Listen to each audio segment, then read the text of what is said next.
Hello again, everybody, and welcome inside the Howitzer and Buzzsaw Show. I am George the Howitzer Gerbo. And I am Mike, the Buzzsaw Asti. Sports Talk, back with you. We hope you're having fun here in the month of November as we get rolling It's a fun into month, man. 70 degrees here in Pittsburgh on this Halloween night. beautiful. It's Shout fun. out to the extended summer, which I appreciate. Some people are like, "Oh, I want cold and I want candles." I'm here to tell you, you can have your pumpkin candle and also enjoy 80-degree weather in late October, which was fantastic. Got to say. But we get into, of course, Mike's favorite time of the year with his Thanksgiving rituals and all of that. That's coming down the pike in a couple of weeks.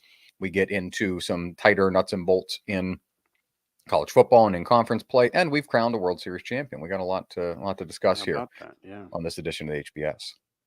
Yeah, and I don't know who needs to hear this, but Christmas does not start until after Thanksgiving. So we right now are not in the holiday season for Christmas or whichever holiday you may celebrate during that time of year. We are in the holiday season for the GOAT of all holidays, the greatest of all time, and that is Thanksgiving, which again is about food, family, and football. Nobody should have any problems with Thanksgiving, and this right now is the holiday. So maybe you're worrying about the election, and then you're getting into Thanksgiving, and then you can mess with Christmas or whatever else you may celebrate. But right now, we have to appreciate Thanksgiving. And I also command everybody in this world that, regardless of the outcome of the election, as we're recording this before the election, of course, we all need to come together and celebrate Thanksgiving. Thanksgiving is a way to unify the people. So Yes. I am once again going to preach the gospel and the good word of Thanksgiving and of the turkey. And I ask everybody that at least at minimum on that day, which again will be after the election, and we should at least at that point know some type of result and then some type of elect for the presidency, no matter how long people take to count these ballots, that we need to take that day off from complaining and once again enjoy Thanksgiving to its fullest. But pump the brakes on Christmas. I don't want to see a tree right now. I don't want to see lights up right now in the neighborhood. Just enjoy your Halloween candy and then get into Thanksgiving, because my daughter and I we are enjoying some Halloween candy today, and we took her out trick or treating, and she was a duck, and she did a good job trick or treating and grabbing some candy. Initially, she was kind of hesitant to grab candy off of strangers, but then she got into it. She was taking it on her own, taking the initiative on her own to go up to those houses. And some selections weren't the best, but she managed to score a lot of Reese's, a lot of Snickers. She made some elite choices towards the end, came up clutch, and we have a lot of Halloween candy to enjoy, and then we will fully get into Thanksgiving. Yeah, I'm a post Veterans Day just because that's kind of a nice break and it's like a weekend this year for some people, not myself, but just things kind of calm down a little bit over Veterans Day weekend, November 11th, and then after Veterans Day. Turkey's not on the table yet, man. Turkey's not. I know. Listen. With all due respect, I gotta get these things up here. Yeah, but you're just for anyone who's new to the show or new to George here. You also are somebody that I believe one year you kind of skipped Thanksgiving. I remember being around and there was a discussion about maybe you guys were just going to punt the holiday altogether. So I feel like it's a biased take. You have to couch it that you are not able to fairly analyze Thanksgiving. 100%. I'm 100% able to couch it as someone who has an extended Christmas season. But if I would, I have no problem with the family and the food and the football. I would just I am now cooking the turkey, and I would go out for Thanksgiving. I'm one of those people that would go to the buffet at your local country club. Depends on where you're going. Don't I mean, if you're going to Golden Corral, not to throw no, like the country club or country club in town did a buffet or like a nice banquet hall or something. I'm one of those people. Like, let's do Thanksgiving out this year. Like, we get all the food in advance. I get the reservation as we're speaking now, almost. But but no, my dad is like, I like the smell of turkey in the house. I was like, okay. Well, that's a fair point. That's a fair point. He's a wise man. Yeah, so, I mean, I'm not cooking the whole thing, even though everybody... See, what you got to do, George, and this is the problem. See, we're involved in making some things. Other people in the family involved in making some other things. Other people are involved in other things. The way Thanksgiving works so that nobody has that opinion is everybody gets one or two dishes, whether you're making a big parade of a meal or you're maybe just, buying something, whatever it is. Everyone has different abilities. Mm-hmm. Everyone's making something or bringing something, or maybe you just bring the wine if you can't cook at all, I and like then that. together that becomes a meal. It never should it be just one person making 17 things. That's where you get into that opinion. But if Yeah. everything comes together, then you're gonna have, it's almost like you're not making even as much as you would for a normal dinner. You're making one or two things. Everyone's making one or two things, and then you got a big feast. So that's what we're doing here. We are making a big production. Yeah. Part of having me in the family is knowing that you're doing it big for Thanksgiving. But I wouldn't be against going out to certain places. Oh Certain yeah, no, we're not just like, yeah, we're not. And I kind of feel bad people having to work, but like, some places in holiday, you're at towns least having and Thanksgiving. across Pittsburgh, DC, Weirton, everywhere, places. Oh, come join us for a thing, and a nice spread and all that. Let somebody else do the cooking. I get why it's alluring, especially if you've got like, a whole bunch of small kids, large family of like 10 or I 12 with guess. but Then again, everyone's bringing a dish. If you got 10 or 12, then that's 12 dishes. Everyone it's brings just one a thing. lot That's of 12 dishes. it's a lot. It's just No one's making 12 things. That's just 12 dishes that each of those people are bringing. That's more food on the table there. But the cleanup, I usually do the cleanup as well as bringing stuff. So like the cleanup, I'm game. You clock me. I'm quick on cleaning up any type of meal. I will wash dishes in the blink of an eye. So I don't allow that to be a reason. All right, fair enough. But yeah, we got to respect that. Is coming down the pike. Christmas decorations will be up in T-minus 2 weeks. So get excited, folks, but also get excited for what we have here on the HBS. A lot of good stuff to dive into. A reminder to find us wherever you get your podcasts. Just search Howitzer in your favorite podcast app. That includes Apple, Google/YouTube, Spotify, TuneIn, and more. Howitzer to find us.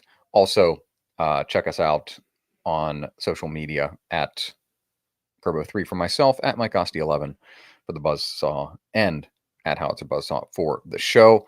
Let's get into it, Mike. This baseball, and I know it's it's like probably falls on deaf ears a lot. I thought this was a great baseball season. Overall, it's an historic season. It was a historic season, an exciting season. We're now 2 full seasons after baseball made some pretty substantial changes to the gameplay, and I think they've worked. And you've gotten very compelling and unique things. We had Texas and Arizona last year, and wasn't that interesting for a lot of people. This myself included. This year, the opposite of that this year, though. They got the opposite at least.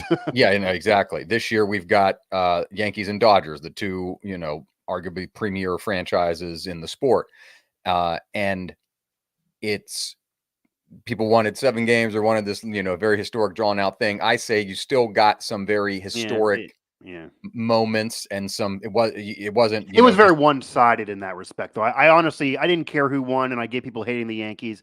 I would have liked a classic World Series. The Yankees and Dodgers, these historic series usually do go longer. There's been some quick ones, but I could see that point a little bit. Well, and that's kind of my point, is that the games were compelling enough, one-sided, but still interesting for the most part. Game 1 for the first time ever, a walk-off grand slam in the history of the World Series. Yeah. And you get the nearly identical symmetry and similarity with what Kirk Gibson did in 1988, nearly the identical minute.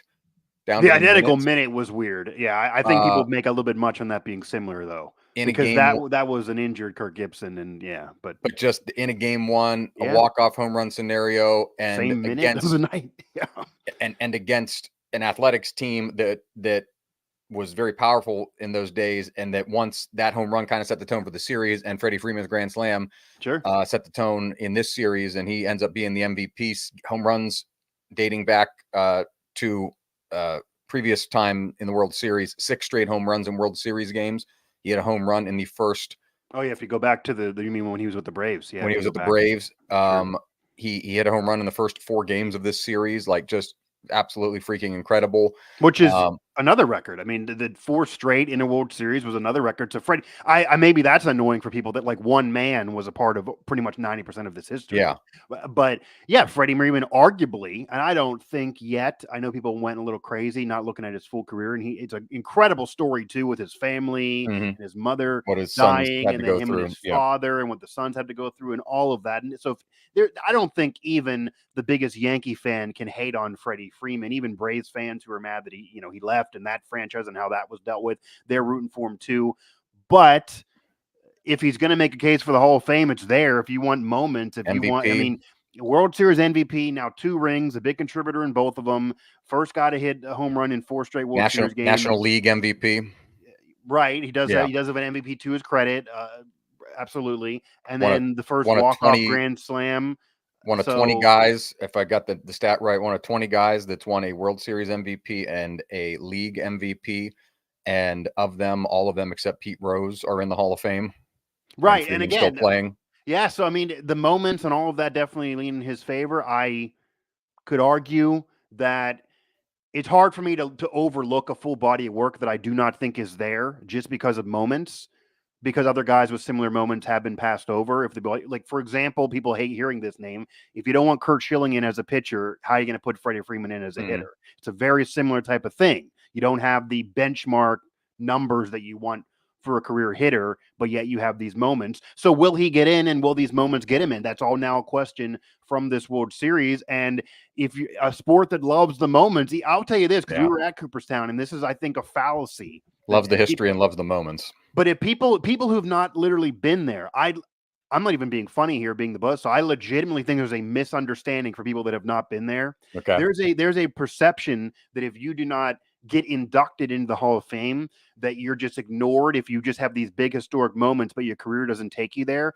Say your body of work doesn't warrant it. People say, well, I remember the Grand Slam, so I got to have an artifact in the Hall of Fame. I can tell you that if he is not deemed a Hall of Famer with his career, that the bat and glove from game 1 are going to be in Cooperstown. Yeah. So that argument that you got to celebrate the moment, and if you don't get the guy in the Hall of Fame, you can't celebrate the moment in this museum, is just factually inaccurate. They 100% do celebrate the artifacts, even if Barry Bonds and Pete Rose have artifacts in that thing. That is something that I do not think people understand. That there is a it takes in the full breadth of baseball. That's a big Bonds argument, but we can tell you there's a whole room that's basically just his, and even though he's not in the Hall of Fame, so that is just not true. So, but yeah, you had historic moments. I would have liked a longer series though, but you do have historic moments. You have this.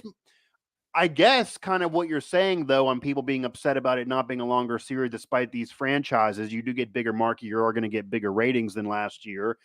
I guess I will ask you before we fully unpack it then. Do you think because of Freddie Freeman almost by himself with the Grand Slam, the 4 home runs, the MVP, maybe this World Series helps take him to the Hall of Fame? The Dodgers do win a ring. It is their first without it being a truncated year, because the 2020 title was a shortened year because of COVID. They get to have a parade this year. They couldn't before. If you take away 2020 off of the COVID shortened season that some like to put an asterisk on, this is their first full-on World Series parade and full season since '88. Yankees hadn't been there since '09, even though it's a franchise with championships galore. You do have superstars and Aaron Judge versus Ohtani, even though he was hurt. How will this World Series be remembered 30 years from now, regardless of what these franchises do? Will we remember it in any way like that '88 Dodgers World Series? They hadn't won since 2020 after that one, but that is the most iconic, remembered World Series in that franchise's history, and one of the most iconic and remembered forever. Even the Dodgers winning this one, I feel like that '88 clip's going to get played still more into the future. That is just such an iconic World Series. And to your point, George, that was not a 7-game series. That was not a long series. That was just a quick series. Kirk Gibson had the moment early on. Name me something that happened in games 2 or 3. Nobody can. It's all about that one moment. So can the moments that happen in this short series, namely Freddie Freeman's Grand Slam, make this an iconic one for 20, 30 years from now? Or is this just simply a cool World Series that's just not going to carry that cachet? Yeah, just cool, super unique because of the moments and the displays that we saw in terms of power and home runs and what the Dodgers were able to do.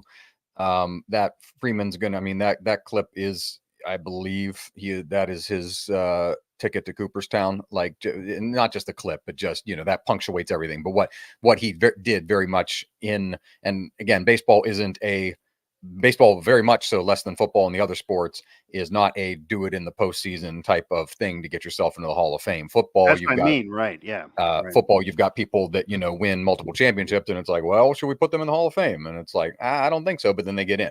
Baseball, Yeah, you that's don't. like Eli Manning's case. Like the Yeah, overall career is not really there, but those 2 rings and those historic rings are going to 100% get him yeah. there. In baseball, you don't need that, but Freeman's already had an excellent career, just a pure baseball guy, and this. And in his performance, punctuated by that grand slam in Game 1, where they walk Mookie Betts to get to him, and he takes the first pitch, an inside fastball down near the knees, and just turns and cranks on it and puts it in the same place, by the way, where Kirk Gibson put it out there in right field at Dodger I mean, Stadium. having the So, MVP and I think it's 8 All-Star appearances, that all helps him. I mean, to my point earlier, though, only 343 home runs and 1,200 RBI. In terms of the best at his position, that is a lower bar. yeah, That is all and he's got, and we say this, he's got but he's time not to. done. He's Yeah, not done. yeah. He's I not think, done. I If he think, I think retired when we look, tomorrow, I think we'd have to debate it, and I don't think he'd be sure, first ballot. But if he, correct. Like, Yeah, but I think obviously, yeah, career, and he's got some time, and he's done it with 2 of the league's iconic franchises in Atlanta and Los Angeles. So it's you get this nice memory, and you get the ancillary effect of Shohei Ohtani, who well, it's an injures, ancillary effect. That's right. He really didn't do much in this. injures, amazing season, one of the best seasons you will ever 100%. see in terms of a hitting performance. Yeah. And him, and then his counterpart on the other side, they'll be the dual MVPs when we announce the awards. Aaron Judge for the Yankees, same deal, where Aaron Judge has another historic Babe Ruthian season, and in the playoffs struggled. And it was Giancarlo Stanton for the Yankees who had the ridiculous postseason this year, who people kind of forget about, that he's on that roster. Yeah, there are some people who think that they swung and missed on even that acquisition. He did something kind of that first year, but he's not. And he got got injured, and had took a ball to the face. It might have been in Miami, but he's dealt with some injuries over his time with New York. Sure. And to see him have that, it's like, oh yeah, hey, Giancarlo Stanton's still here, and also Juan Soto. Both of those guys performed well in absence of Judge, who did have a home run in the series, but too little too late almost in that 11-4 Yankee win in Game 4. But no, you get these nice moments, but and the world's great, and I've seen some of the coverage from Japan, Japanese fans excited, because obviously Ohtani's worldwide sensation, especially over there, and great season. But in the postseason, it was not it's not going to be remembered for Shohei Ohtani leading the Dodgers to the World Series. Shohei Ohtani helped get the Dodgers to the postseason, but it was Freddie Freeman, it was Walker Buehler. Ohtani also was hurt. Guys, I mean, this isn't necessarily a criticism of him. He was hurt. Yeah. And Freddie Freeman even publicly said that he wouldn't have even been mad if Ohtani shut it down. Didn't play. Because when you saw him get onto first base after he dislocates his shoulder sliding into second base early in the series, I think it was Game 2. And you get to some of these in the later games in the series, he's standing on he was wearing a sling coming into work, and then you see him like at first base, kind of just holding his arm to keep it, you just mitigate the pain. So like, obviously the language barrier, we don't know exactly what he's going through, but I believe he was definitely gutting it out through just a literal dislocated shoulder that was extremely painful, but he did not show any of that ill effect of it. And you want to win this championship, obviously. I mean, there's even people saying that if he never plays again, the Dodgers kind of got their money's worth. There's no salary cap. He won a championship. He has an historic season. For most franchises, that would be the case. Like, obviously, if this was the Pirates or Guardians that we're kind of close to and follow, like, one title in an historic year. If you suck for 9 straight, I think no one's going to be upset. If it's the Dodgers, obviously they want more, which is why you have to think. I mean, we've seen Strasburg handle a certain way. We've seen Bryce Harper handle a certain way. We saw Garrett Cole at the beginning of his career, even Paul Skeens this year, meaning teams are very cautious with those type of guys, whether it be pitcher or position player, and Ohtani's both kind of. So I don't think anyone would have faulted the Dodgers if after Game 2 they just said, look, we're still good enough to win it without him. he's not playing anymore in this World Series. He got us here. He'll get the ring, but we can't risk him having a further injury, not playing next year. The money is not for 1 year of work. He needs to keep on doing this. The idea is that he's going to be able to pitch next year, which some people said, like Babe Ruth, you mentioned, they shouldn't even try because you're such a good hitter. You're now winning MVP as a hitter. Why even do the pitching? And there were whispers.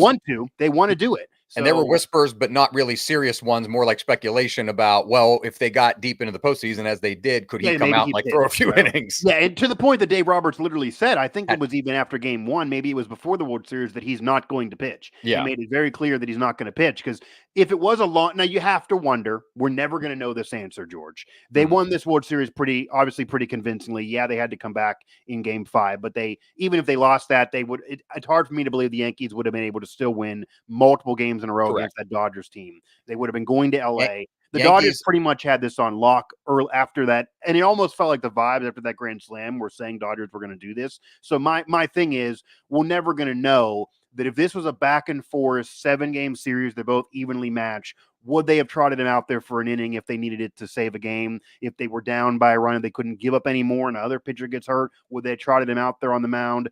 We saw the Diamondbacks do that with Randy Johnson 20 years ago. I mean, we've seen rare moments where guys who don't normally do a role get thrown out there and nobody knew about it until that day. Could we have seen that? We don't know. Yeah. That might have been cool to see. Maybe that would have made this more historic of a World Series. But yes, we get an historic World Series. We get an historic player and moment from Freddie Freeman. Players. But stars. if anybody told you before the year, if anybody would have said you're getting Yankees Dodgers for the first time since '81, and you're going to get an historic moment and player, we'll take it. Everyone would have said, well, you would take it, but everyone would have said that's Ohtani. Nobody would have probably said that's Freddie Freeman. So you get it anyway. And Ohtani, without him, they wouldn't have been there because the major difference that nobody's saying, you got to give Dave Roberts his credit. He's probably a Hall of Famer too now. But the major difference of the last 2 years is Ohtani was on the team. He was not on the team the last 2 years. So Ohtani's new. Like, even Freeman saying, pretty much same cast of characters. It is not. It is Ohtani is new to the team. Like, that is an incredible addition. That is not just like plugging a guy in. Yeah. So. And no Clayton Kershaw, who was essentially injured all season. He basically missed the whole year, yes. Yeah. And from the Yankees' perspective, so New York, the fifth team, only the fifth team ever in the World Series that's been down 3-0 to force a Game 5. And the first time that's happened since the Reds in the 1970s.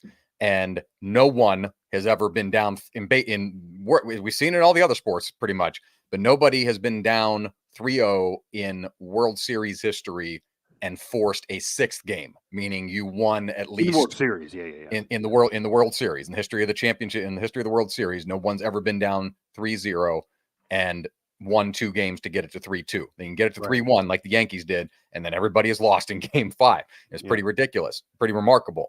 But the Yankees, and it is weird because we've obviously seen in the championship series. So, like, why is that different? Yeah, correct. It's still a 7-game series. The Red Sox even came back and won the damn thing. Yes. We've seen that in the championship series. So is it mentality? Like, what is a psychologist would have to get involved there? There's not really a difference of gameplay. Yeah, like, correct. You know what I mean? Like, just why is that? Stage. If you can do it in one series, not the other. But we've not seen that.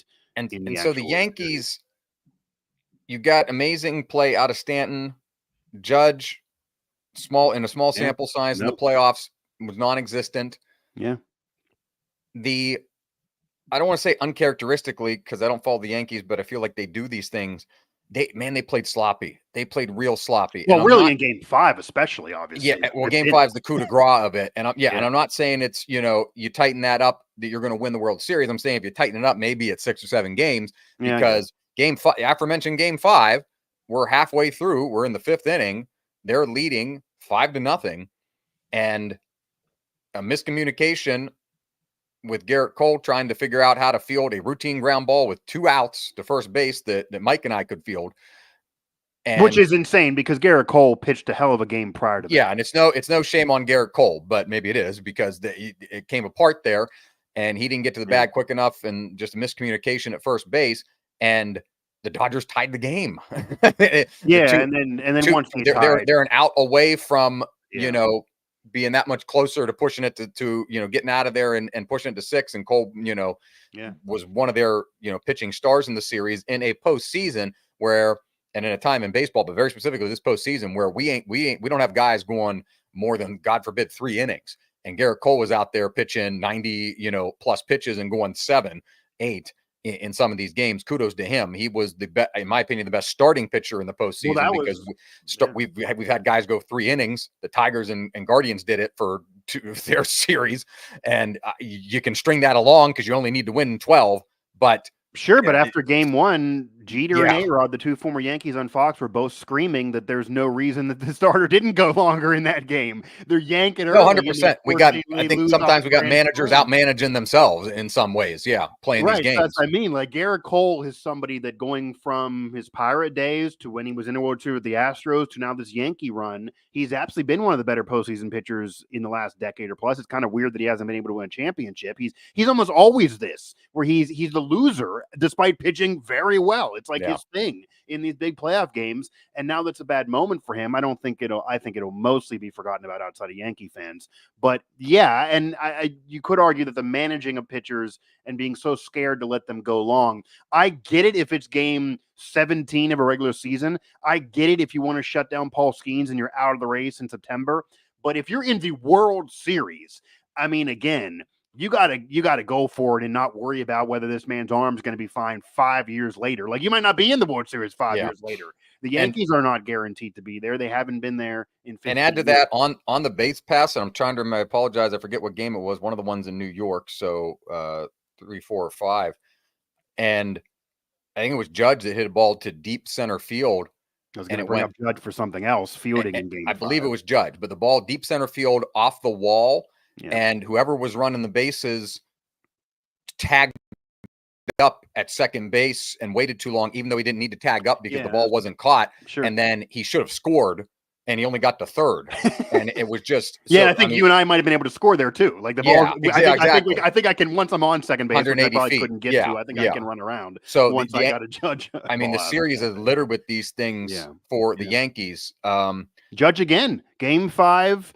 5th inning. Yeah. We can talk about Garrett Cole all day, and he'll be the story. I don't care what happens with Garrett Cole. You're a perennial outfielder. You're an all-star outfielder. You have a glove as well as a bat, and there's no reason why Judge is out there basically letting the ball go off the tip of his glove and then try to like fumble it around. And instead of just firing it when you miscue it, fundamental baseball. He's looking at it's almost like he saw the camera. You see an image with him looking right at it with like, what should I do now? It's like, I'm sorry, you need to throw the ball. Like, you already messed up once. It was like a comedy of errors just on him. And you could argue, was the stage too bright, which is weird to say about a Yankee team. But I think because of Freddie Freeman's heroics and because of the 4 home runs, because of the grand slam, because Ohtani gets a ring even though he didn't play that well, because Freeman does it again and maybe gets himself in the Hall of Fame, Dave Roberts getting his second ring to legitimize the first one. Dave Roberts probably, for me, gets in the Hall of Fame as a manager, 4 pennants, 2 rings. People wanted him fired a year ago. 1 as a player, 2 as a manager. Yep. Yeah, I mean, but in terms of just the manager career, he's a Hall of Famer to me. I mean, you don't even care what he did as a player. Just the manager career to me, with 4 pennants and 2 rings, is a Hall of Fame caliber career. And everyone wanted him fired a year ago and then wanted him fired 2 years ago for those early exits. They can't get it done every year, but he's certainly been the mainstay to these different iterations of the Dodgers that has always led them on deep runs. And now, the championship. And we'll throw the aside in that if it wasn't for maybe some sign stealing and some nefarious play, he would have 3, which would put him in an incredible rare air, if not even more than that. Imagine if he had 3 or 4 rings as a manager. You'd be arguing him as the greatest manager of all time. Yes. Yeah.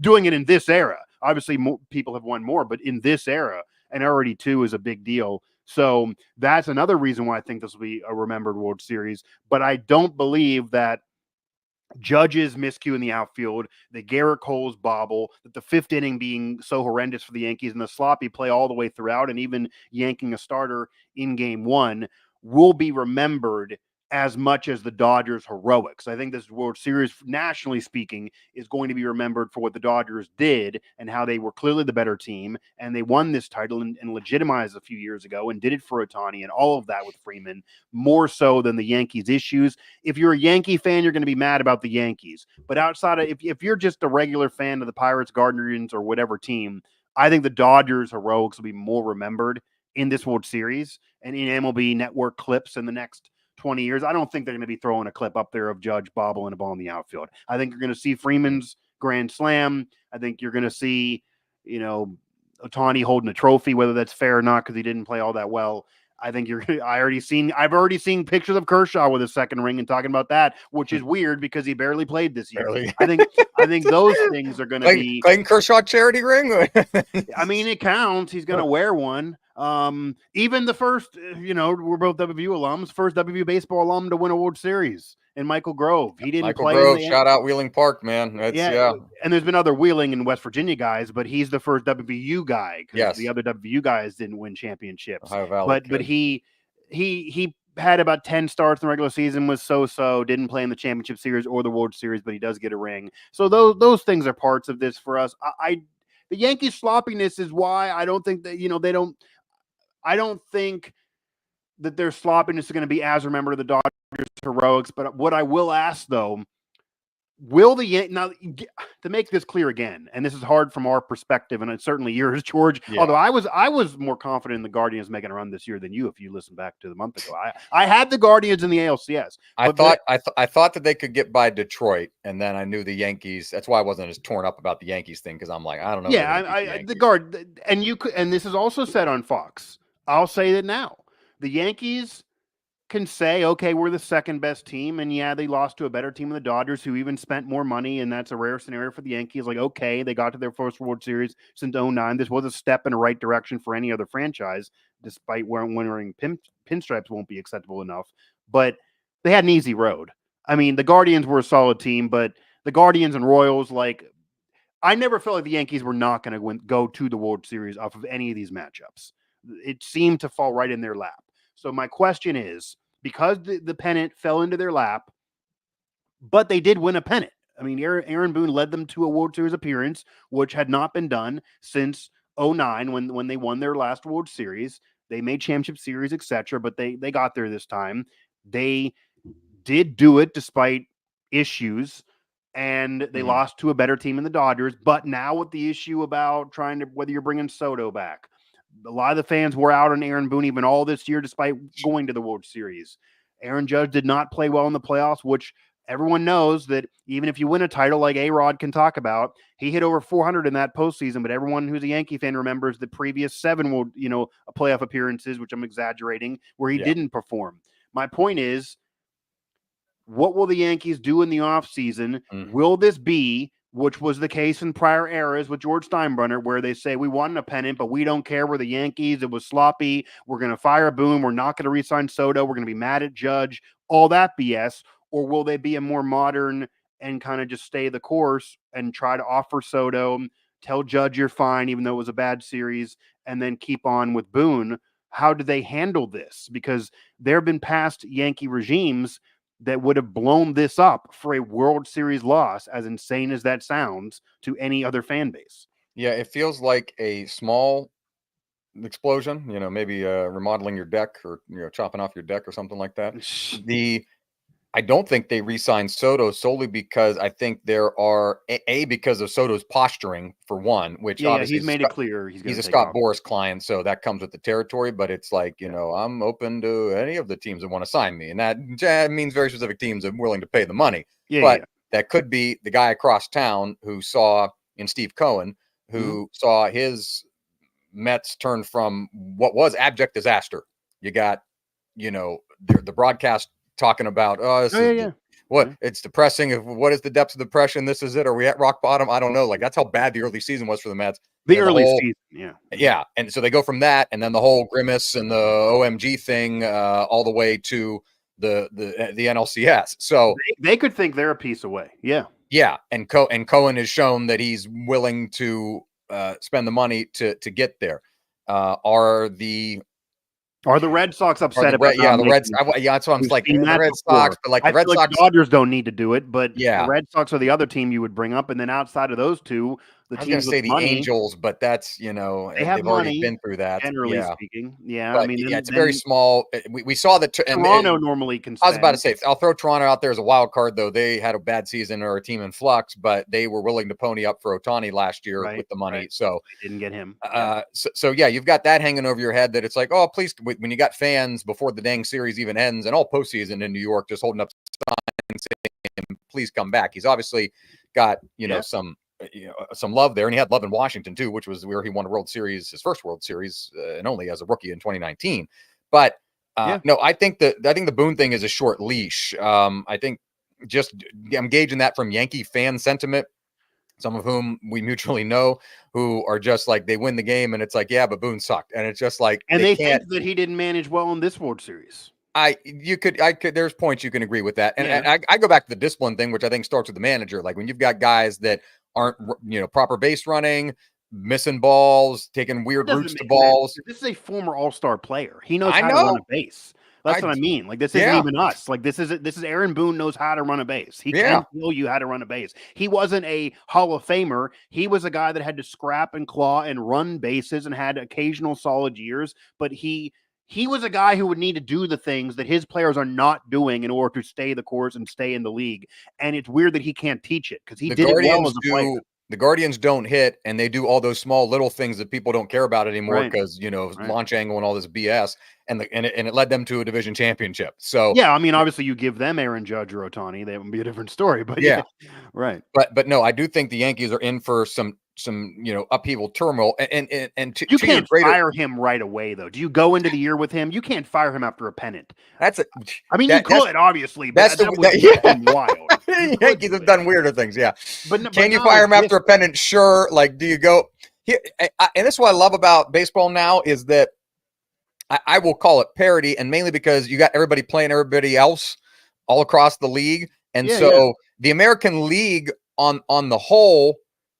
It's set up for the Yankees because Baltimore, who ran out and dominated that division. Who's gonna stop them next year? From April. That's what this what I'm trying to say is, so Baltimore this season goes out and stakes a pretty sizable lead early on in April and May. And in the field, and they come back to the field, and Gunnar Henderson's, and Adley Rutschman, the bats go cold a little bit, and blah blah blah. And here we go, where they don't win the division, or they don't win the division. They get they don't get the bye.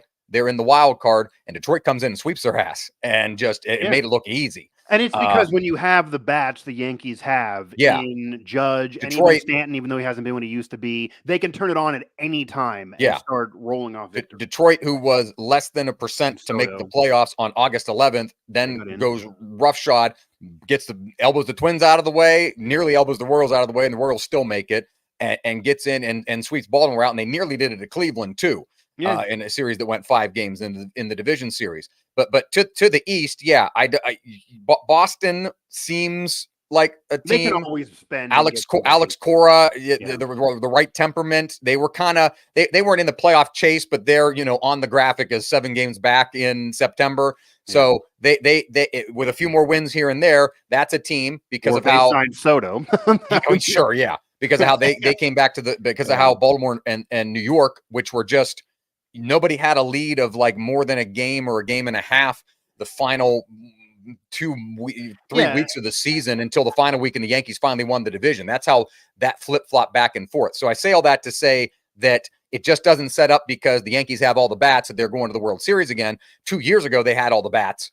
San Soto. No, so I guess you're right. And it didn't work. I don't think it sets up, and we've seen that the last 15 years. This is not like before where you spend all the money, you're guaranteed to go to the World Series. That is not the case at all. That's also part of why I think it would suck if they fire Boone.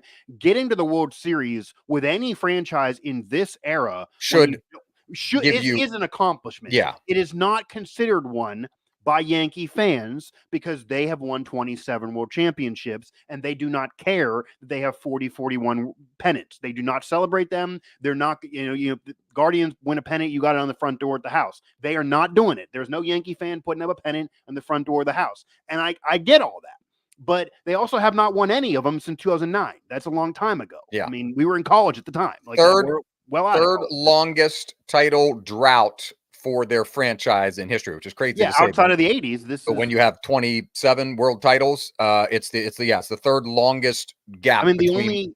World Series. I forget the numbers, but I saw the graphic. It's the third longest gap between World Series titles in New York Yankees history. The only decades, once they started winning and got Babe Ruth, so from the 20s on. Yeah, the early 80s were bad. Yeah. Well, no, literally, the only decades they did not win a World Series are the full-on 80s. They lost the Dodgers in 81. They didn't win it all there. They didn't win again until 96 after The Mattingly 2010s. retired. And then the 2010s. They're the only decade, and they didn't win one, obviously, this decade yet, but they at least got to one. The 2010s, they didn't get in one. That's the only decade they didn't appear in one, because they did appear in the 81 World Series and lost to the Dodgers. So to say all of that means that a Yankee fan who's at least 25 years old or even 30, 35 is going to say, I'm not celebrating a 5-game loss where we were sloppy and winning a pennant. I get it. But my point is that it's hard to get there in this era. You got to go through more rounds to get there in this era. Yeah. It is an accomplishment to get there in this era to anybody. And the entire roster, including Aaron Boone as a player or manager, even though he got there as a player, has not won a championship. George Steinbrenner has passed away from many years ago. This entire regime has not done it without George Steinbrenner at the top. Brian Cashman has obviously won, but the last time Brian Cashman was building world championship teams is back in another era from 09 and earlier, and really when he was just throwing cash in the late 90s. To do it now is an accomplishment to get there. So firing him, you'd have to have a guy who you think is walking in with cachet of rings galore and guarantees you winning. Because, George, if you fire Boone for winning a pennant and not winning the ring, and then next year you don't go back, that looks like a bad decision. Yes. But the reason why it's a question is because the Yankees ousted Joe Girardi, who did win a World Series. And he got to another championship series. And right after getting to the championship series, they ousted him. And that was an ousting. And he got another job right away. Joe Torre, the 4 rings, the 6 pennants. Just ask him. He was ousted. They basically told him, we're done with this. Mm-hmm. So they are not a franchise that if you win a lot, that you're just got a lifetime contract. That is not the case. So it'll be interesting how they handle this, especially if they do not bring Soto back. Or if they don't bring him back, there's no salary cap here. What do they do with the money they're going to offer Soto and then he goes elsewhere? Because they're going to have money there. The Yankee fans are going to look to say, okay, you don't bring Soto back, but you got to sign somebody else. You can't just stand pat and not have Soto. But with all of that said, George, all the teams you're mentioning, and then you also factor in any other, spark plug team, like if the Mariners get their act together again, if Tampa Bay's pitching takes them somewhere, whatever else team you want to mention, if they actually can put people around Trout with LA, even though that never happens, if any of those teams pop up too. But I don't see the Royals, the Orioles, the Rays, if they pop up, even the Red Sox, if they spend a lot of money, maybe them obviously would be the biggest test. The Guardians, they're going to be a good team again, but let's be honest, next year with the Guardians, they're going to be a good team. They're probably getting the playoffs. Maybe they'll win a series. No one's thinking they're beating the Yankees to go to the World Series either. So if you're the Yankees, you could sit back and realistically say, with or without Soto, we still are probably the Vegas favorite to win the pennant again. The problem is, and they won, by the way, you mentioned the historic moment. We opened with what happened with Gibson in the 88. Yeah. The 88 Dodgers over the Athletics. The Athletics the next year won the World Series. It can happen. We've even seen Yankees history. They lost the Reds in 76. They won the next year. They could win next year and make this a totally moot point. But the problem also is, George, if they get there, this is the pressure. If they win they're a franchise, they're not going to do the thing where you go back to back and then everyone celebrates that even though you lose. If the Yankees go to the World Series again next year, they have to win. They can't go back-to-back years and lose both. This is not going to be able to be a Texas Rangers thing from the earlier decade. They got to win then. So as much as I think they should stay the course with Aaron Boone now, and you can't fire him for this accomplishment, they now have pressure, and he has pressure that he has to win the World Series right away next year based on the landscape of the league, or else then he probably is gone. I think back-to-back pennants. And this is weird to say because if you remember, George, Dave Roberts went to back-to-back World Series and lost them both. Mm-hmm. People wanted him fired, and now he's won 2, and they stayed the course with him. But I don't think the Yankees would do that. I think if he goes and loses, they would remove him, which is insane to say. And some of that money, if they're not going to spend it on Soto, pitching is a very serious area of concern. Sure, 100%. So Garrett Cole, great. Carlos Rodon is the guy behind him, obviously hit or miss. Luis Gil, they don't seem to know what to do with him. Well, who do you And get as a young pitcher? Because if they want to go old, by the way, it's funny, but Kershaw could be available if he's healthy. Like, who do you go with? Do you go veteran to win right away? Do you go like a Kershaw for 1 year, or do you go young? And who do I you think get if they've it's got young? I think they've got who's the guy? I mean, Detroit's probably going to hang on to him now. Tarek Skubal was bandied about as a trade piece in the middle of the season. My point is, And there's no free agent outside of Kershaw. They no, gotta there's trade no somebody. free agent. They would have to make the trade on it. It's they've got to figure some things out there. I mean, like, I'm sure in 2 years they're trading for Paul Skeens, but prior to that, yeah, there you go. for next, Skeens. but what about next year? They're not going to get Skeens next year, obviously. In the future, they're going to get Skeens, I'm sure. Yeah, But off the top of my head, I don't even know what the free agent market. that's what I mean. Like, obviously, looks in the like future, they will have a chance at those guys. But going into next season, the Pirates are not trading Skeens. So outside of Skeens, for all the jokes that'll fly, I don't see. Honestly, if they don't bring back Soto, as much as they have to win next year, I'm not sure how you make this team that much different. And I this still goes. think they're a favorite, even if you don't, though. Yeah, and this goes even without Soto. Like, I'm not worried about them hitting. I mean, They're going to be a playoff team and could easily go back. Nestor Cortez, the perfect example. He pitched like twice in 39 days or whatever it was, and Boone is like, I felt good about the matchup, and comes in and gets Ohtani out on a pitch, and then first pitch to Freeman, and it's gone. Like, so in game one, so they've got to have something. Boone's a big field guy. He's a big field guy, which I think is weird in this, because when he was first hired, a lot of people thought he'd be an analytic guy. Analytic guy on TV. He is not an analytic guy. He's almost like he's 80 years old. He's a big field guy, which is harder to do in this era. I mean, field works. Boone's home run against the Red Sox in 03 in the LCS, Joe Torre admitted numerous times that was a pure feel thing. Mm-hmm. So a feel can work, but if a feel doesn't work, then it looks bad. The field needs to have half of a modicum of intellect and analysis into the field. Like, I feel this way because I'm informed by the numbers or the stats or past performance, not just had a hunch. Guy's not pitched in a month. Let's see what he's got. Yeah, we have seen people though have success with just a feel without any analytics to back it up, though. I mean, the Cubs 2016 run, was that great managed? People were criticizing that entire managerial job. You obviously watch a lot of that World Series being a Cleveland fan, and they won because they had more talent. They didn't manage better. Correct. So that is, I mean, the losing you can overcome it. Manager was absolutely it can't be the detriment and the main reason. And it does seem like some of the buttons that he pushed here were the wrong buttons to push. I also think because even though he has arguably some of the better position players, that the feel thing that Madden, who I'm bringing up there from that 2016 run, he was big on feel. That can work if you have the more talented team. Against the Dodgers, he did not have the more talented team.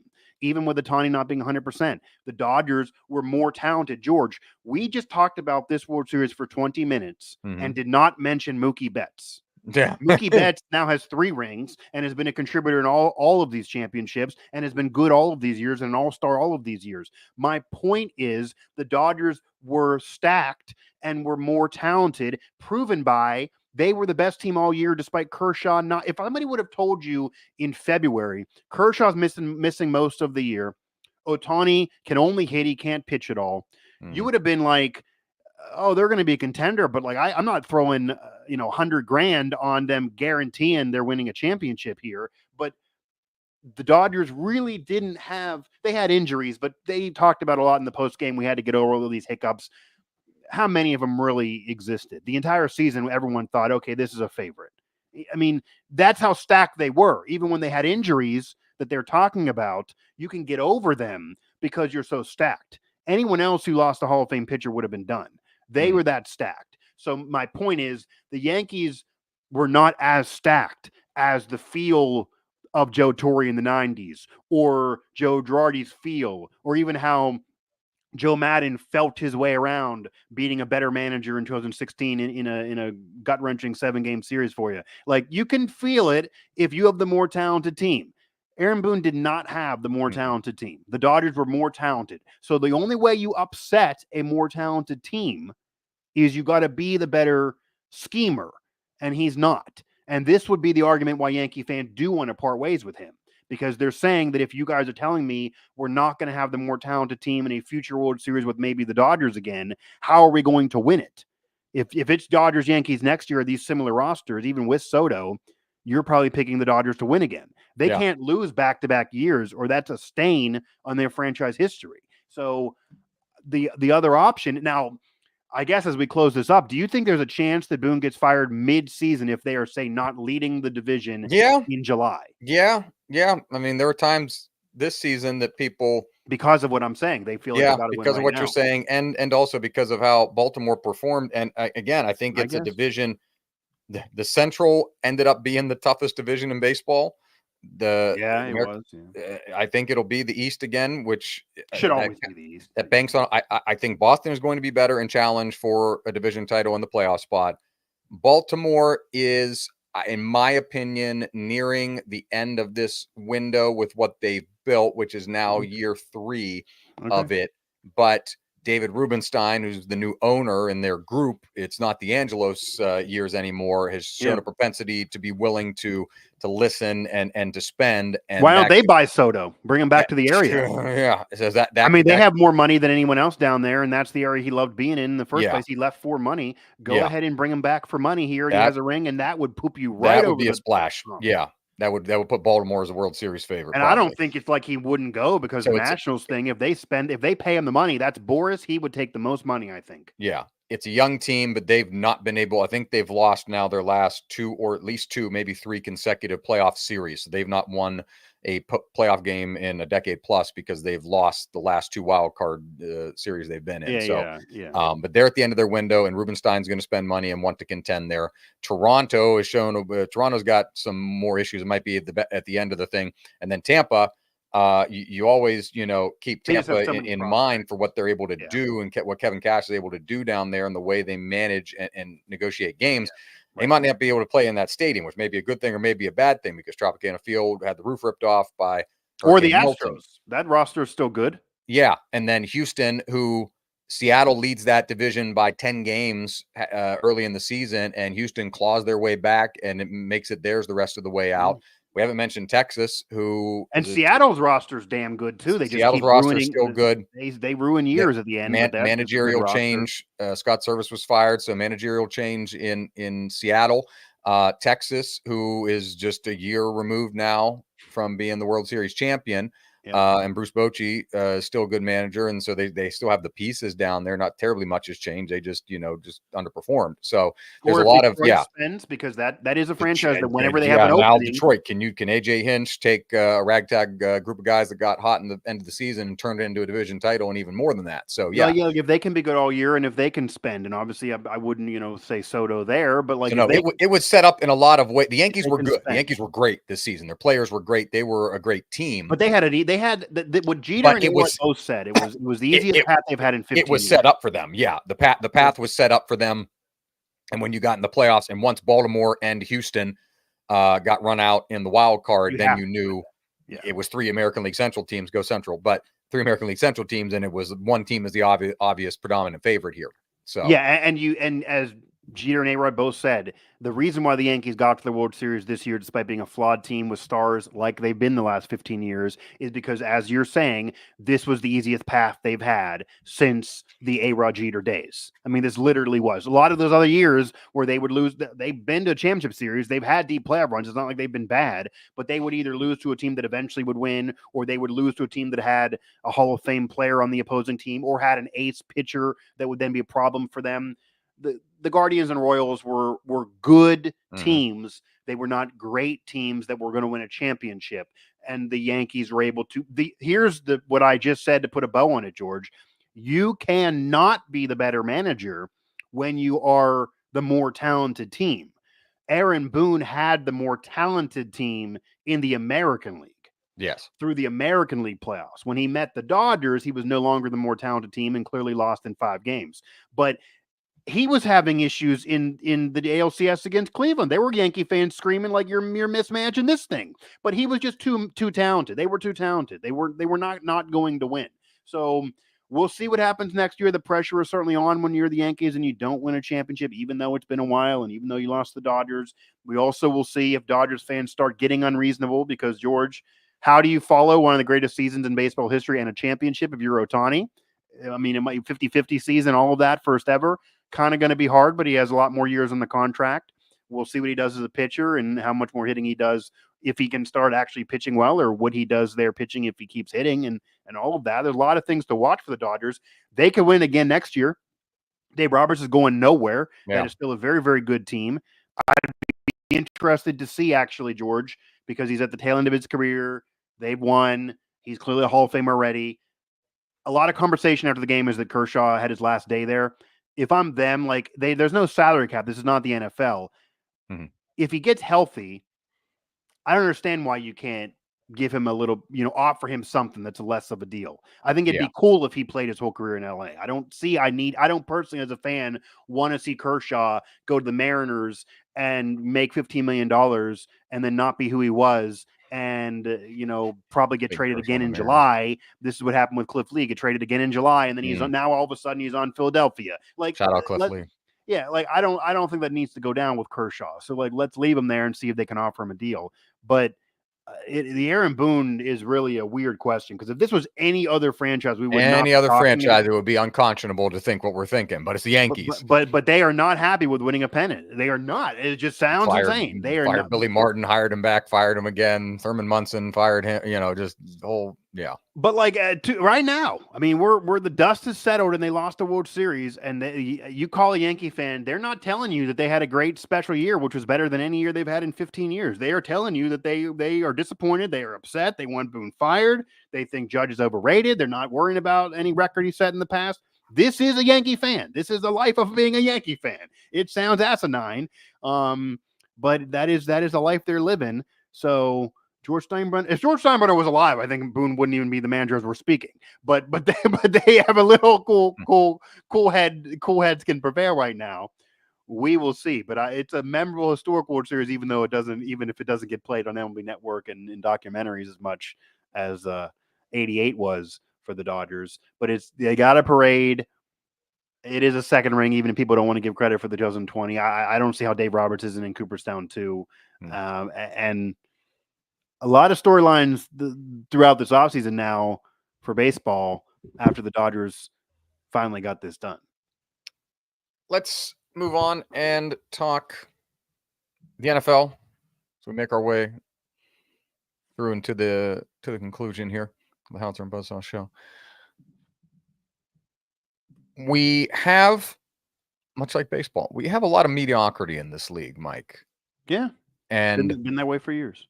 I it seems even more acute this season. I kind of like it because easier to hate. I don't know why you like it. I'm trying to watch some entertaining games. I don't want to. I like it. People like, no, I like, give me chaos.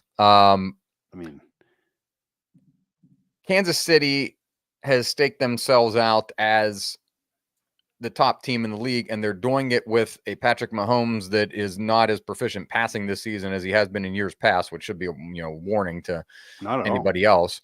You've got Buffalo, who by virtue of have not been terribly impressive, they're still doing some of the same things, but by virtue of the rest of the division, their division being awful, they're now 4 games ahead of everybody else at 6-2. And the Jets now walk to the playoffs. Yeah, since they won already this week, entering the week, they were 4 games ahead of everybody. It's now 3.5 because the Jets won. Right. The quarterback controversy that's no longer controversy in Pittsburgh has led the Steelers to a 6-2 record in the top of their division. Yeah, they're the freaking 3rd best team in the conference at this point. Jaden Daniels and his Hail Mary have kept Washington in front of Philadelphia in that division as a surprise. The NFC North is the best division in football, with all the teams above 500 and 3 of them already with 5 wins. And then you've got the NFC West, which is playing the role normally assumed by the NFC South, where the Rams at 3-4 and in last place in the division are merely a half game back from leading the division because everybody else is at 500. Yeah, everyone else is at 500, right? Yeah, just like what are we doing there? But yeah. Geno Smith has 8 touchdowns. He's leading in passing Geno yards. Smith He has leads the 8, league. but let me paint the picture. He Yeah. leads the league in passing yards. His touchdown passes 8. His 8. interceptions 7. Not good. Not good. But leading the division because everyone else is kind of mediocre. So, and it almost looks like right now that Baker Mayfield and the Tampa Bay Buccaneers are one of the better teams in the conference, and Baker Mayfield's arguing for MVP of the league. I could argue that him, Josh Allen, those guys, I mean, Patrick Mahomes will get votes, but he's not been nearly what he was. This is a very, very wide open year, and this almost feels like this is going to be one of those years, we've seen this before, where a team is going to win a title, and then historically you're going to sit there and say they really weren't that great, but they did it in this year because this year was just a weird, funky year. It's kind of like what the 2007 Giants were beating. They did it. They beat the Patriots, but prior to that, they weren't a great team. It feels like what we're cruising to is you're not getting the two guys. If you said MVP to me, the two guys that come to my mind are Saquon Barkley in Philadelphia and Jared Goff. And I don't even know if that, it's so weird because nobody. I don't discount Baker Mayfield, man. That's not an asinine take. No, Mayfield's not asinine. Yeah, no, not at all. It's not an asinine take. Not at all. He's a fantasy MVP right now. I'll tell you that. Yeah, and it's not like things. It hasn't worked out in places. No, it's just like you've had these weird ups and downs where New Orleans started out hot. They've come back to earth. Atlanta with Kirk Cousins hasn't, taken off. That division's easily winnable, and they're still in it, but they're leading it, but they're just, kind of floating around there. And it's just, we've not seen stars be stars in this year of the NFL. You've got a lot of unique individual performances from rookies and younger guys, and a lot of guys have been injured, especially in San Francisco, where it seems like Lamar Jackson's been vulnerable. Yeah, he's the other guy that you would normally mention. 1 week you think the Ravens are the best team in football, and then the next they're losing to Cleveland. And Mahomes not being Mahomes, so the award's not his, although they are 7-0, but they're doing it through a good ground attack and a good running game. Yeah, don't discount voters giving it to him if they have only one loss this year, which would be ridiculous because he is not right now the best player in the league. But it's parity, but it's also mediocrity, kind of leading to some of that at the same time. That's what I'm saying. Why do you want that? Why do you want to watch a game like when you just last night after we're recording this? The Jets were on. They're still in the race, despite as asinine as they've been because of the division they're in. They only have to worry about the Bills. Yep. They got a catch with Wilson. Everyone's talking about and throwing up images on social media. That's really the only highlight of the whole game for them. It was another mediocre Jets-Houston game. Houston's supposed to have a lot of fanfare around them this year. That wasn't a great game to watch if you're not a fan of either one of those two teams. And that's a primetime game on Halloween night. I don't want those games to be my norm all year just because everyone's closer. They're only closer with more parity. I love parity. I don't like parity because everyone's worse. Yeah. That's what you're getting this year. Yeah. I mean, I admitted I think I've watched only one of these Thursday night games, and I didn't last night. Baseball was on, and then if hockey's on off it, I've been like, all right, I'll watch hockey instead. There's not been compelling, even when we've had compelling matchups. Sometimes they've Stroud and Rogers. Oh, okay, no, and it ends up being just very sad kind of game, like most of these Thursday ones have. Well, baseball was 2 nights ago. No, I know that. I'm saying earlier in the season, playoff baseball going on, everything else. But no, it's. I guess my question is: are there signs that some of these guys are going? Now we're halfway, 8 out of 18 weeks. Yeah. Are there signs that the people who we counted on to step up and be playmakers and are paid a lot of money to do so, are they going to show up in these games? Injuries, granted, a big problem. A lot of San Francisco injuries are a problem. Yeah, they're injuries. Philadelphia underperform. The Cowboys are funny to laugh at, but they're undermanned though. I mean, as much as Dak's not been good defense enough, has been obviously an issue there, but with as Parsons much as out, people want to malign Dak and Cook and everything else. We talked about the Buccaneers, who could be even better than 500, but they kind of, it's 1 step forward, 2 steps back sometimes with them. Dolphins injuries to the rest of Pittsburgh's division. The Bengals were out after week 3, basically, even Yeah, though they and the fought. Chargers kind of look like they're figuring something out, but it's still not. They're not close to really taking a No, step. and, I mean, and with like these, Harbaugh now there and Herbert. yeah, is it just injuries? I think what it is, George, and this is what People game this. plan them better. Well, this is part of how, and it's not to take away because they were the two best. Yeah. This is part of how the Brady Belichick dynasty went on so long. Hmm. Belichick was the greatest coach and Brady was the best QB 100%. However, they were able to continue on and able to get to the Super Bowl. And then once you're there, you certainly can win in several of those years. 2011 is one of those that I really can pop out in the top of my head, that they were not really that great of a team. They were kind of a middling, they're good, but they're not great. And they make an entire run, eventually losing another Super Bowl to the Giants because they just won a conference and division by default. There was really nobody else at that point. The Miami wasn't good yet. Buffalo wasn't good. The Jets were kind of at the end of their run. I mean, they just walked into the division title and then were able to make a run. It feels like we might get that scenario again, and maybe it'll benefit the Chiefs continuing this thing with Reed and Mahomes. Yeah, Mahomes is not having a typical Mahomes year, although they did trade for Hopkins, so we'll see if that opens things up for them. The Xavier Worthy ad didn't do it yet. They don't. Last year, if you recall, George, they won a title, but their receivers were a problem. So Kelsey's not nearly been who he was. He's getting more fanfare for his relationship than is what he's doing on the field this year. If he's a Pro Bowler, it's because of name only. He's having an off year. And he's probably at the tail end of his career now with his age and everything else he has to worry about in his personal life. He's a Hall of Famer, but he is not doing that this year, bailing Mahomes out. Mahomes is having a year where he needs bailed out more. They don't have any superstar on the ground because that's not a position they pay money to. I get it. That's how you build a team. That's how you win titles, but there's no one that can carry them. There's no receiver that can take the top off by himself. Hopkins is even maybe a shell of his former self. So how do they figure it out? But it could also be, George, they figure it out by default. Because if you believe that Pittsburgh is not going to beat them in the playoffs, even though now they're obviously better for a chance to actually win in the postseason with Wilson and it looks better than what it was, okay, maybe you believe that.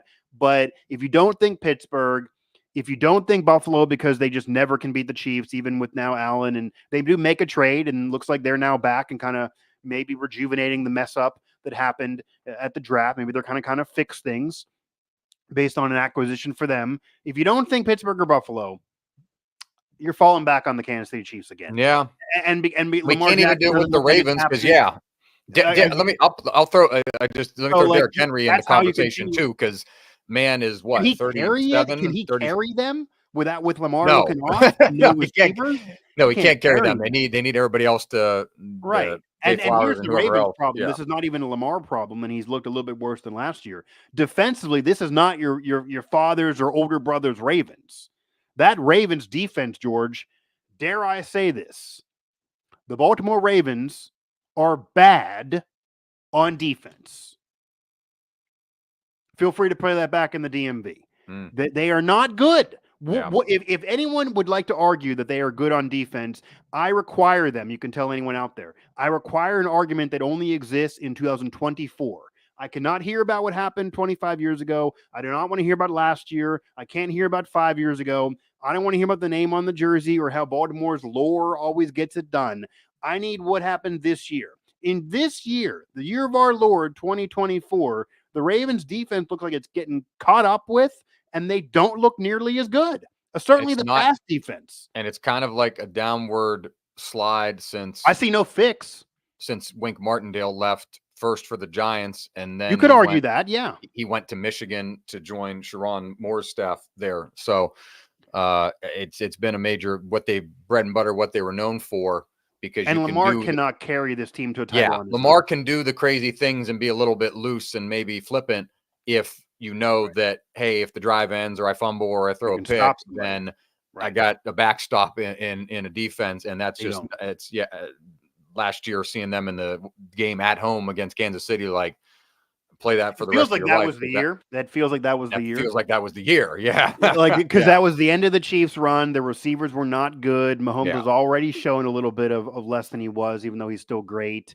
And Lamar was at his peak of his powers that I almost can carry you through the playoffs prior to that. And then you get into that big game, and obviously it wasn't the same Lamar in the championship game. That's been kind of their bugaboo.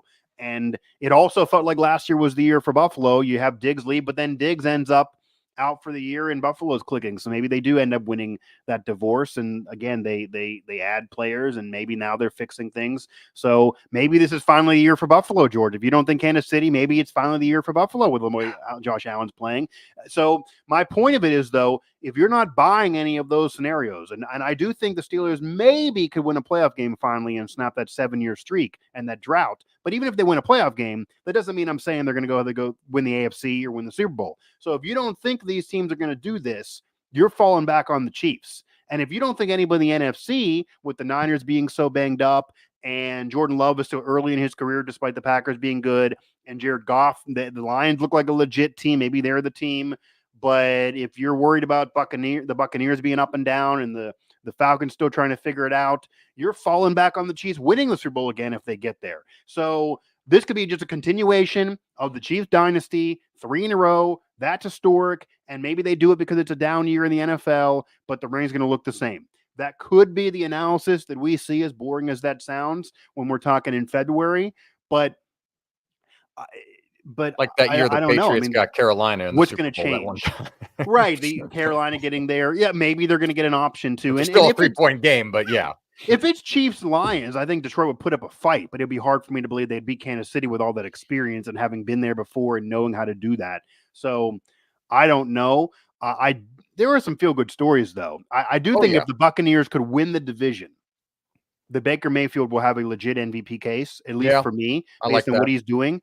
He probably wouldn't win, but he is certainly putting up some numbers. He's played well. This is the dumb part. And he played well in every game. He's played well in every game. There's not a game he's played poorly. He's played well in every game. And he's played well everywhere he's been, compared to the average quarterback play in this league, which is drugged down. Well, at the end of the Browns, he wasn't that great, but he was hurt. Sure, but that was more of a Browns could have tweaked some things, and he could have been their quarterback for another 5-10 years. Yeah, you could argue he was hurt then. You could argue he was hurt. And the Browns went and dicked around, and Jimmy Haslam and whoever else, Sashi Brown, I don't even know, got impatient and said, we're going to go elsewhere. And look what it's gotten you now with Deshaun Watson, all of his literal baggage. I mean, I was sitting there at the end of your own fans are cheering when he's being clapping when he's injured, for crying, booing him out of the tunnel and happy he's torn his Achilles. The Watson move is clearly going to go down as one of the worst trades in sports history. And I'm not even saying that to exaggerate. I mean, they gave up, money they're spending, and how it's been, that's just clearly the case. And they would have been better off with Baker, but he was also spent. And to Mayfield's credit, Carolina being a weird situation because that franchise is not run very well, but goes to Los Angeles, goes to the Rams, and played well in his short stint with the Rams, and he's played well since being in Tampa. So, and they're another team that, because the West is so freaking wide open. And I did mention that the Rams got to get healthy. The Rams got playmakers. Cooper That's Kupp, what I mean. If the Rams get healthy, trade deadline's Tuesday. Apparently, they're not going to trade Cooper Kupp. Maybe not. We've seen wide receivers move, but now he's healthy again, and they're a half game back. Well, McVay said they're not moving him after their last win. So maybe I mean, obviously, stranger things could happen. But my point is, if they don't trade Kupp, which I would not. I think they're very much able to win the division. I would not. I would go one more division title. Injured, so. But if they keep him, which they should and they will, then they could easily win the division, even if they win that by default. Because I like Geno in Seattle. They put up yards, but they just don't score enough when they get the yards. The 8 TDs and 7 picks is crazy. He's throwing more interceptions, and he doesn't look nearly what he was. So I don't believe in Seattle just yet. For me, they got to score. They got to score points. They have receivers there, and he's not scoring. That's the problem. There's multiple. Kenneth Walker. Kenneth Walker III's a guy I've loved since he played at Michigan State a couple years ago. He showed some flashes last year. I believe this is the second season now. 2 touchdowns was injured a little bit. 2 touchdowns on his birthday.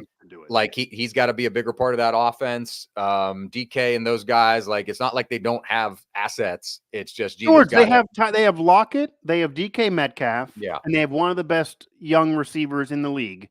And Geno does 8 TDs. It's just not enough. I mean, you want to bring a Baker Mayfield up again. He has, I think, 22 as we're talking, and he's number 2 in passing yards. So I don't think Seattle's. I think the Walker one. One of the Walker ones he scored was a screen pass touchdown, if I recall correctly. Yeah, and the 8, I'm not including Geno doing it on his legs. I'm talking about through the air. But my point is, I don't think they're explosive enough. I think the Rams, if they keep Kupp, could still do it. You never know.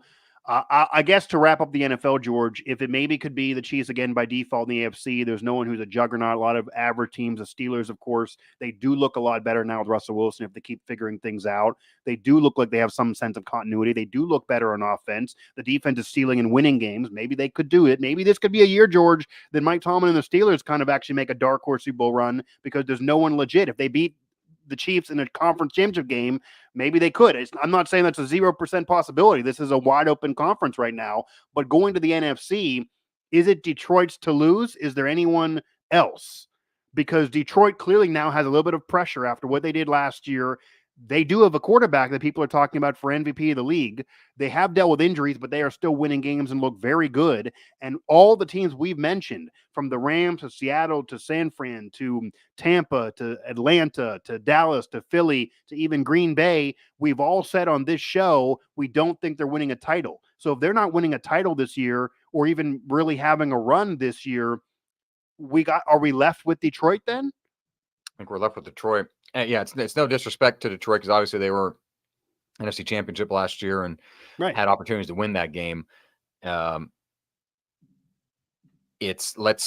none of those. I don't want to say none of those teams, but the NFC North has sprinted out to this lead because nobody's played anybody yet.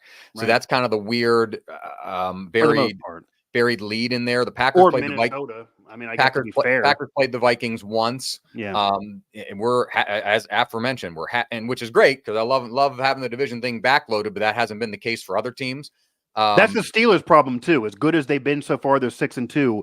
The entire schedule coming up after Washington is all divisional games. Because the Browns have played a bunch of divisional games, but the Steelers haven't. Yeah, but I mean, they have a bye, and then they have Washington, I believe. If they beat the Commanders, but then George, they're 7-2, and they only win 2 of the next 3 in the division. All of a sudden, they're a 3 seed, because they're not going to win the division, and they're worrying about a wild card, and they're going to be on the road to start. That's been the problem the 7 years. So that is that's a whole nother show on whether you like this schedule. A lot has happened so far in the year. This is halfway now. We could have a whole show on this. We're doing it. But you could easily say that, kind of like in college football, once you get in the conference schedule, that's what matters. The out-of-conference schedule doesn't matter as much now at the playoff. That if you don't do it against your divisional opponents, it can ruin your entire first half of the season. Yeah. It can. So that is what the Steelers are facing right now. But yeah, Green Bay too. So yeah, it's like, let's see Jordan Love day-to-day with the groin. Packers Lions Sunday, so they'll have that obviously big matchup. But previous to then, they got the game. Lions played the Vikings. That was it. Vikings played the Packers, and I think the Bears played Minnesota, and that's it. So as you get deeper into this, it's where we see, and I think Detroit will have the medal. It's just I'm curious about Minnesota. I'm not completely sold on Minnesota. I like Kevin O'Connell, their head coach. Who has a better chance to win the division if not Detroit, Green Bay, or Minnesota? Minnesota. Which is weird because as much as I love Sam Darnold, I'm waiting for them to collapse. I like them. I like Sam Darnold. He's a veteran. He's doing it like Baker Mayfield where he has that veteran moxie. But I'm just waiting for I cannot imagine them making a conference title run, and I'm waiting for them to collapse. This will sound crazy for me. I love Sam Darnold, though. I love Sam Darnold. This will sound crazy for me to say. Sans quarterback, so we'll go playmakers in terms of people to get the ball. I like Minnesota's top line guys on offense better than I like Green Bay's, and it's close. It's very close. Well, Sans quarterback's a big deal. How close is the quarterback for you this year? Is it blowout? I don't know if Darnold's good. I've liked Darnold for years. So you've 100% correct. You've liked Darnold for years, but the media and his experience in New York, which was awful, and in Carolina, which are 2 bad franchises. When have you seen him on a good franchise outside of right now? Exactly. He spent a hot minute in San Francisco, right? Do I have that right? Yeah. So now Minnesota. So I'm not saying he's bad, but I'm just like, can you get to him? Is there a regression? Is he going to start throwing? I'm waiting to see if there's a crack in the armor, basically. But they won the game when he played poorly already this year, though. They can overcome. They actually are a better roster than people think. Yeah, and nearly beat the Lions too, and then Minnesota would have been on top of the division. But I love Aaron Jones. I'll take Aaron Jones over Josh Jacobs, not by much. Jacobs is kind of getting in the rhythm now, but I love Aaron Jones. Justin Jefferson is a better wide receiver run than Christian Watson. That's kind of the main problem with Green Bay.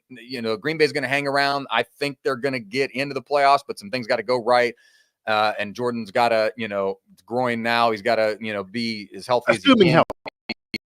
the rest of the season. Yeah. But Green Bay's receivers haven't risen to the level as they should. So Watson should be a number one standout guy. He's the primary target.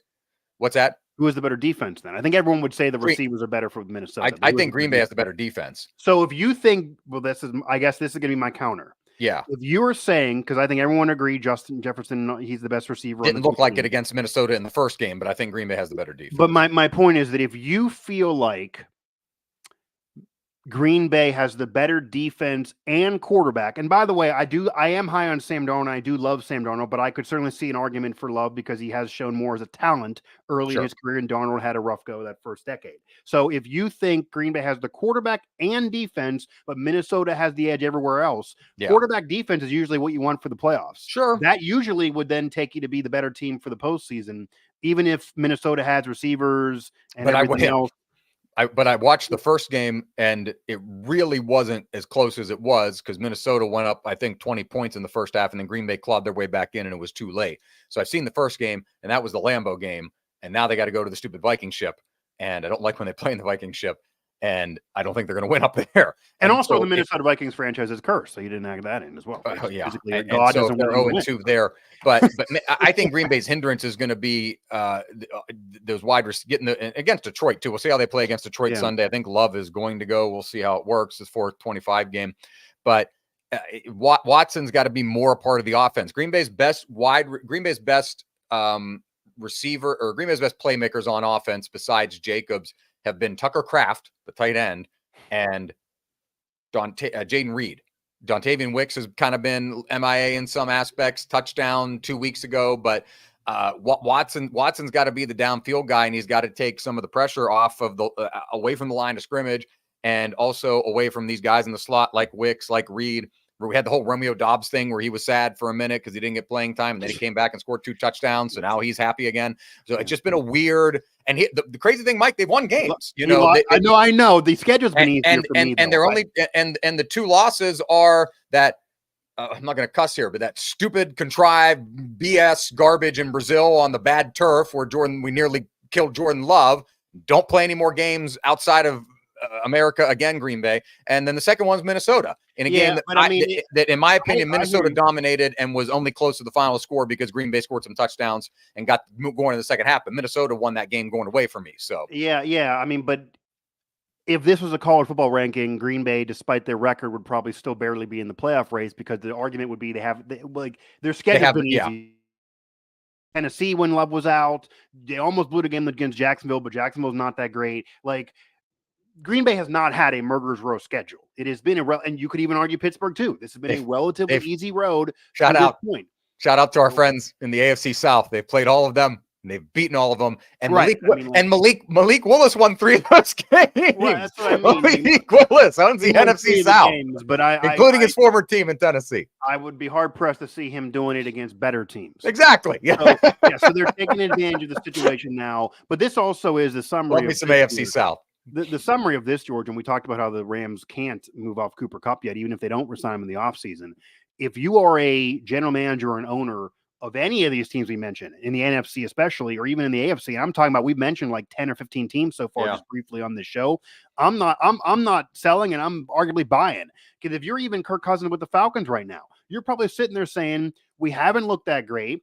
The Buccaneers have looked better, but we can hang with them head-to-head. We've shown it already. We got another game head-to-head. This division's always a cluster. If we, get another piece, or if we just figure it out because I've only been here a few months, I'm new to this franchise, we could easily make a run to an NFC title appearance. Once you get in, any of these teams could win. And as much as I think Detroit would be the prohibited favorite to make a Super Bowl run out of the NFC on Vegas going into the postseason, I could easily see an example where they lose. I could easily see problems for them. They've already lost key players to injury this year. So if that's the case and you're falling back on any of these teams, I can ding holes in Green Bay's schedule. The Cowboys are asinine. Philadelphia's banged up. San Francisco clearly not going to do it. Seattle and the Rams, it's hard for me to fully buy into. We're now Baker or Kirk Cousins. Like, who are you putting money down if it can't be Detroit? That's getting in, or Sam Darnold. What a world we're living in, those 3. So it's wide the freak open, and that could leave you with a continuation of the Chiefs dynasty overall in the NFL this year. It could easily do that. It could have a year where we break the Steelers playoff drought and Mike Tomlin gets one because it's been so wide open. It could be a situation where Detroit, a franchise that's never been to a Super Bowl and hasn't won a championship since the 50s, maybe they could finally do it because it's so wide open. It could even be a year, George, where I don't think so, but when Rodgers and Favre won their rings, it was very early in their career. Maybe this could be a year where the Packers break through with Love, even though he's been hurt, because it's so wide open. And then maybe he doesn't win another one for the next decade, but this is the year. You don't know because it is so wide open. So that is but I don't know if that's more entertaining game for an average fan to watch, was my opening point. But it is wide open. There's tons of parity. Everyone feels like they have a chance right now. Even if you're the Bengals, you got a chance in your eyes. You got Burrow and you're not out of it, and you got divisional games coming up. And if you beat the Steelers, as much as the Ravens defense has been bad, I'm sure they think they got a chance still. The Raiders have publicly said they think they're in it still, as insane as that sounds.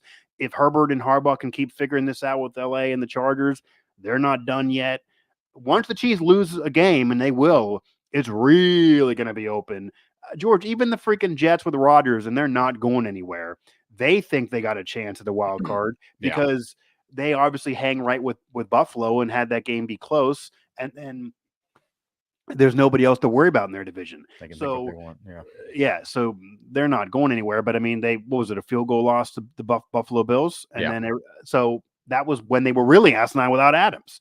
So you just never know, and that's how wide open it is. But I at least like to get an entertaining playoff game, get an entertaining Super Bowl, and not have it be mediocrity all the way through. But we'll see how the NFL season closes. That will put a nice bow on this edition of the Howitzer and Buzzsaw Show. A reminder that you can find us wherever you get podcasts: Apple, TuneIn, Spotify, Google, YouTube, and more. Just search Howitzer in your favorite podcast app. Also, a shout out to the Hyphen Podcast Network and Kellen B. Conley, whose music you hear right here on the HBS each and every time. hyphenuniverse.com and hyphenpodcastgroup.com online and on social. Of course, if you can't find us in any of those places, as easy as it is, just give a Google search to myself, Mike Osti, and or the Howitzer and Buzzsaw Show. You can also find us on You're gonna find a lot of crazy stuff if you Google Mike Osti in the last 3 weeks. I'll tell you that much. Well, you will find a lot of West Virginia coverage and going viral with Neil Brown, of course. Yes, I did help him go viral, and then had a little war with him talking about QBs. We'll see how that year finishes, and I'm sure I'll keep on going viral if they do actually end up parting ways with the coach. Mike Osti trying to sabotage the West Virginia football program? What's going on? A tease for future episodes. I don't even have to. That's not tuned. That's not serious. But yeah, you can find me there in the midst of everything else professionally, and of course you can find us on social at Mike Osti 11, at Gerbo 3, at Howitzer Buzzsaw for the show handle. And if you can't find all of that, you're just not trying hard enough, because it is everywhere.